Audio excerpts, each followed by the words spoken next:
Hey guys, so I'm back from PAX. It's been a week now, so unfortunately I was supposed to put this video up like a few days ago, but I forgot my camera at my buddy's house, so I just got it now. So anyway, here's basically my review of PAX 2015. Now I only went for 2 days due to two reasons. One, literally all of our group at the exact moment were away from our computers when the tickets went out. Literally the exact moment I had left my house 10 minutes before they went on sale. And also the dollar was killing us for us Canadians, so we decided just to go for 2 days, and you know what, I still enjoyed it. It was still one of my favorite times, and despite the fact that this is literally my swag bag, and years compared from previous years, this is unbelievably small, but I didn't mind. I got to wear my Indiana Jones getup. I got some new mugs, including this one here, which is a pretty sweet Penny Arcade one, and I got some interesting stuff. But the thing that I like the most about PAX this year is, usually you go to PAX to see games ahead of time, like The Division, Assassin's Creed, Battlefront, Mad Max.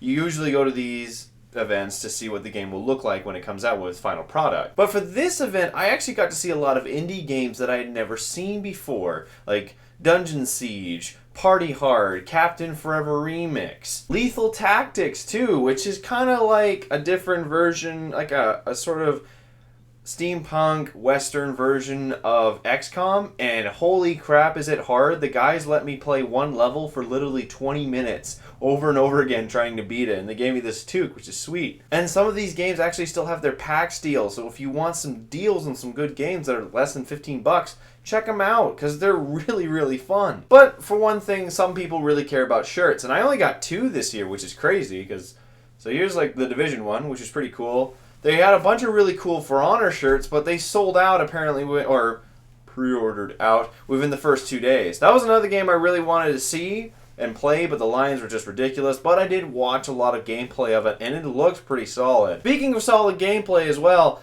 Battlefront looks good. Like, actually really good. Sure, there's the first-person perspective, but it didn't feel right to play it that way. Not just because from previous experience, but actually just to play it. It felt claustrophobic. It didn't really work with the angles. When I went to third person, everything looked great. Also, when you zoom in for first person, it brings up the old thing from the first Battlefront, which is that terrible black screen with that little small zoom-in camera. It's fantastic. The aesthetics look great. The gameplay felt really fun. Sure, it was only just this co-op thing, but it was very small, but it's obviously just like a demo, but I'm confident with it. I really want to play it now. Even though there was a guy there who was like, yeah, Origin's better than Steam. Like, I'm a console guy, but still, it's just... So I got this other shirt from Homefront, The Revolution. It's basically Far Cry 4. Open world. Take over these areas. Then you get those areas unlocked to take over other areas. You get different equipment. You have different ways of executing out enemies and taking out positions. Does it sound familiar? Oh, and I got this sweet poster from the Rock Band guys. I don't really know who's who on this, but these are some of the developers on it. They were showing off the game. And you know what? The thing is, they were even saying is while they have a new drum set, new guitar, and new microphone coming out for the new one, they are working on making sure that the old ones will work. The wireless ones so far, they will work. They're going to have an adapter for it. The wired ones, they say they're in the process of working on that. So obviously they want to push out, make you buy the new ones, which is, any company mentality.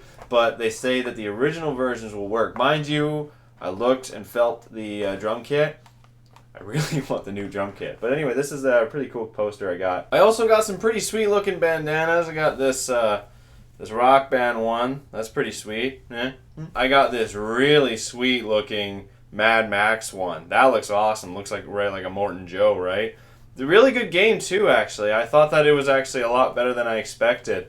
And I almost am considering buying it because the gameplay was sweet, because you could use this harpoon gun. I ran out of ammo at one point, and you could use this harpoon gun to shoot at the tire and rip the tire off the car, so the car kind of starts going spinning, and you just slam right into it. It's pretty sweet. I'm Molten Joe! The funny thing is, actually, I saw more people wearing this on their face than I saw costumes. There was actually not as much cosplay this year. I did go on Sunday, Monday, so probably most of the cosplay was there on Friday, Saturday. Oh yeah, and also there was a Witcher 3 thing that had a unicorn! And And another little interesting poster here was this one. I found it by accident. I don't even know what it is, but that's a Bloodborne reference. But it's a game podcast, and one of those guys is Paul Verhoeven. You know, the director of RoboCop. He plays video games. But I love the title too. 28 plays later. I love it. I just love this whole art aesthetic. I don't know what I'm going to do with it, but I just really liked it, and so I took it. This was my 8th year, so it kind of felt a little refreshing to not go for so long, and also felt a lot better on my wallet. But it refueled me and really makes me want to go again. I spent most of my time on the 6th floor, which is a rarity for me. Because usually, whenever I go to the 6th floor, I spend about 20-30 minutes up there, and then I just go back downstairs. This time, I actually spent almost a majority of it up there. I also got to meet Jeremy Jahns, too. One point, after I saw him the first time, I went into the Sheraton, and I saw him, but he saw me first. At least that's what and that's how my brain remembers it. And he actually did like a nod at me, and I was like, almost squeed. Because I was like, oh my god, he remembers me. Well, that or he just remembered the hat. I don't know. Anyway, guys, so that's all for PAX 2015. That's all for me, guys. I hope you enjoyed this video. Sorry that the camera's going all hooey-wooey. I don't know what it's doing right now. But anyway, so that's it. I don't know if it... Oh! Hey, if anyone wants this, let me know. Apparently this is a popular competitive gaming group. I have no idea what it is.